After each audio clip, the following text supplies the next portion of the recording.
नमस्ते, मेरा नाम है अंजनी और आप देख रहे हैं गांव देहात। हम लोग सुल्तानपुर में मौजूद हैं। हमारे साथ जो शख्स हैं वो किसी परिचय के मोहताज नहीं हैं। रितेश रजवाड़ा जी हैं, बॉलीवुड में डायलॉग संवाद लिखने का काम करते हैं, गीत भी लिखते हैं और इनका परिचय काफ़ी लंबा चौड़ा है, छोटे में हम निपटाएंगे। सबसे पहले तो एक फ़िल्म आई थी जिसने भारतीय सिनेमा में एक मील का पत्थर साबित हुई, बाहुबली। उसके ये डायलॉग डायरेक्टर के रूप में उसमें शुरुआत किए थे, काम किए थे। और अभी हाल फिलहाल में 26/11 के मुंबई हमले के अटैक में एक बड़ा नाम देश के लिए कुर्बान हुआ था, संदीप उन्नीकृष्णन। उनके जीवन पर आधारित फिल्म है मेजर। उसमें एक गाना काफ़ी हिट हुआ है, साथिया। उस गीत को लिखने वाले रितेश जी हमारे साथ हैं और अभी चर्चा में ये फ़िलहाल इसलिए हैं क्योंकि प्रशासन ने इनके ऊपर शिकंजा कसना शुरू कर दिया है। मामला एक दशक पुराना कह सकते हैं, 2012 का था। समस्याएं रहती थी, छात्र राजनीति से इन्होंने शुरुआत किया था, संघर्ष था, उसी को लेकर इन्होंने एक आंदोलन किया था जिसमें सरकार ने, प्रशासन ने उस पर जो है इनके ऊपर कार्रवाई किया था। 10 साल बाद उस गड़े मुर्दे को उखाड़ने का काम सुल्तानपुर जिला प्रशासन कर रहा है। और क्या कुछ मामला है, सबसे पहले तो हम रितेश से ही जानने की कोशिश करेंगे। सबसे पहले सर आपका स्वागत है। बहुत बहुत धन्यवाद। क्या कुछ मामला है जिसको लेकर ज़मीनी स्तर से लेकर सोशल मीडिया पे भी एक तरीके से आपके सपोर्ट में भी ट्वीट हो रहे हैं, आई सपोर्ट रितेश रजवाड़ा? पहले मैं एक करेक्शन करूंगा। Baahubali before the beginning Baahubali के बाद आनी थी नेटफ्लिक्स सीरीज़, मैंने उसमें संवाद निर्देशक का काम किया है। जो ये प्रकरण है ये 2012 का है। 2009 से मैं छात्र राजनीति में हूँ और तमाम समस्याएं ऐसी आती थी जिसके लिए लड़ना होता था, आवाज़ उठानी होती थी, सड़क पे उतरना होता था। उस समय बिजली की एक बड़ी बदहाल व्यवस्था थी, ख़ासतौर पे हमारे चांदा में। उसका रीज़न ये था कि वहाँ पे स्थानीय पावर हाउस की छत ख़राब थी, पानी टपकता था और शटडाउन हो जाता था। तो उसको लेकर हम लोगों ने एक आंदोलन चलाया था जिसमें प्रशासन को नागवार गुजरी चीज़ें, स्थानीय नेताओं को, प्रदेश सरकार नई नई अखिलेश जी की बनी थी, उनके नेताओं को ख़राब लगी और उस वक्त मुझे जेल भेजा गया। और जेल से बाहर आने के बाद उन्हें लगता था कि शायद आंदोलन बढ़े, जो कि बढ़ा भी। तो उन्होंने मुझे ज़िला बदर करने के लिए ये प्रक्रम चलाया था, गुंडा एक्ट की नोटिस तामील कराई थी, गुंडा एक्ट लगवाया था हमारे ऊपर। तो 10 साल बाद जो है गुंडा एक्ट की वो जो नोटिस है उसको सुल्तानपुर प्रशासन की ओर से आपको तामील कराई जा रही है। 18 तारीख को ये आदेश जारी हुआ एडीएम महोदय की ओर से और एक बार पुनः जो है चर्चा परिचर्चा में आप आ गए, लोग आपके सपोर्ट में भी खड़े हो रहे हैं। क्या लगता है, कुछ राजनीतिक कारण है या व्यक्ति विशेष की किसी की राजनीति है?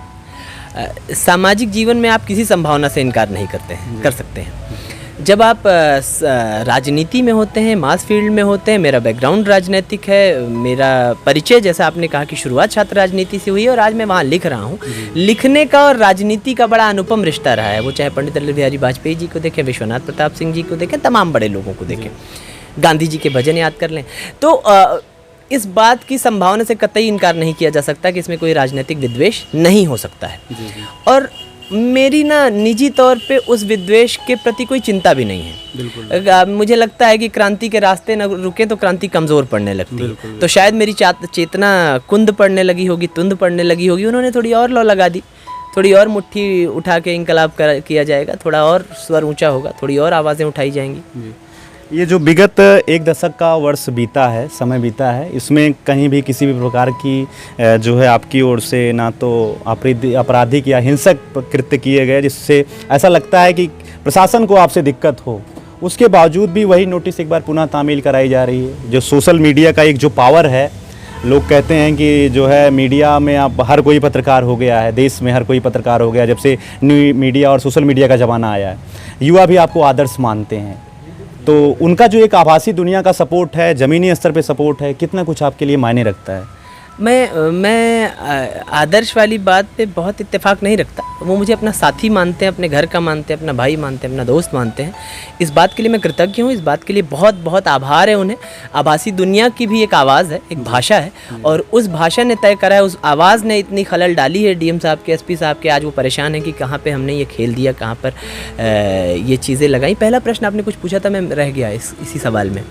मतलब एक दशक बाद जब इस तरीके की चीज़ें आई हैं सामने। हाँ, एक दशक बाद। हाँ, कोई एफआईआर नहीं है। नहीं, मैं एफआईआर की जहाँ तक बात है, गुंडे की परिभाषा क्या है? गुंडा वो गुंडा एक्ट जो निवारण किसी अधिनियम है की ये। जो किसी को भयभीत करे, किसी को मारे पीटे, किसी की ज़मीन कब्जाए, किसी के साथ छेड़खानी करे, कहीं गोली बम बारूद चलाए। इन 10 वर्षों में ऐसी कोई भी तहरीर, ऐसा कोई भी मुकदमा मेरे ऊपर नहीं है। छात्र आंदोलनों की आवाज़ बनते हुए मुकदमे होंगे, मैं इस बात से इनकार नहीं करता हूँ, और आगे भी रहेंगे, मुझे उस बात से कोई एक्सक्यूज़ भी नहीं है। लेकिन जिस बात को गुंडई का चरित्र माना जाता है उसमें मेरे ऊपर किसी तरह का कोई मुकदमा नहीं है। मेरा खाली इतना सा है कि ज़िला प्रशासन या तो अच्छा साहित्य लिखना, संघर्ष करना, सामाजिक सेवा में सरोकार रखने को गुंडई मानता है, तो भी मैं ये गुंडई जारी रखूँगा, और या तो ये आँख मूंदते हैं और अपनी कोटा पूर्ति करने के नाते किसी के दबाव में, किसी के प्रभाव में, किसी के सुझाव में इस तरह की नोटिसें तामील कराते हैं। तो मेरा विरोध, मेरा प्रतिरोध इसलिए भी है कि मान लीजिए आज मेरे लिए इस आभासी दुनिया के लोग खड़े हैं, सामान्य लोग खड़े हैं, आप जैसे लोग खड़े हैं, मेरी आवाज़ सुन रहे हैं, मेरी आवाज़ पहुंचा रहे हैं लोगों तक। मेरे साथ अगर इस तरह हो रहा है तो एक सामान्य सा पान की गुमटी रखने वाला व्यक्ति, जो हो सकता है कि 10 साल पहले अपराधी रहा हो, 10 साल पहले उस पर कोई कार्यवाही रही हो और 10 वर्षों में उसने कुछ नहीं किया हो, बावजूद उसके एक मुकदमा डाल के, एक नोटिस तामील करा के उसे जेल भेजने की या जिला बदर करने की प्रक्रिया शुरू हो, ये गलत है। पुलिस के बारे में कहा जाता है कि पुलिस मन से चाह ले तो अपराधी शरीफ हो जाए, और पुलिस बदमाशी कर दे तो शरीफ आदमी बदमाश बन जाए। तो मुझे लगता है कि इनकी कलम टेढ़ी हो रही है वहाँ जाके ये थोड़ी सी बदमाशी कर रहे हैं। अभी जो है, जब फिल्म की प्रमोशन की बात हो रही थी तो आप यूपी के मुख्यमंत्री योगी आदित्यनाथ जी से भी मुलाकात किए थे। मुख्य किरदार में जो एक्टर थे वो भी वहाँ मौजूद थे। सुल्तानपुर में भी जब डिप्टी सीएम केशव प्रसाद मौर्य जी आए, सरकार की ओर से, यहाँ के जनमानस की ओर से आपको सम्मानित किया गया। आपने उस पर लिखा भी था कि ये पुरस्कार जो है हमारे सुल्तानपुर वासियों के लिए है, जिन्होंने मुझे इतना जो है संघर्ष के बाद जो है सफलता का एक मुकाम तक पहुँचाया है। तो कहीं ना कहीं एक जो युवा हैं उनके साथ प्रतिभाएँ छिप जाती हैं जब उनके साथ प्रशासनिक तौर पे ज़्यादती होती है। किसी मामले में वो जो है आरोपी नहीं है या वांछित नहीं है, उसके बावजूद भी जैसे अभी आपने कहा कोटा पूरा करने का काम करती है पुलिस। तो प्रशासनिक तौर पे अब युवाओं के साथ उत्पीड़न मुझे लगता है कि हो रहा है।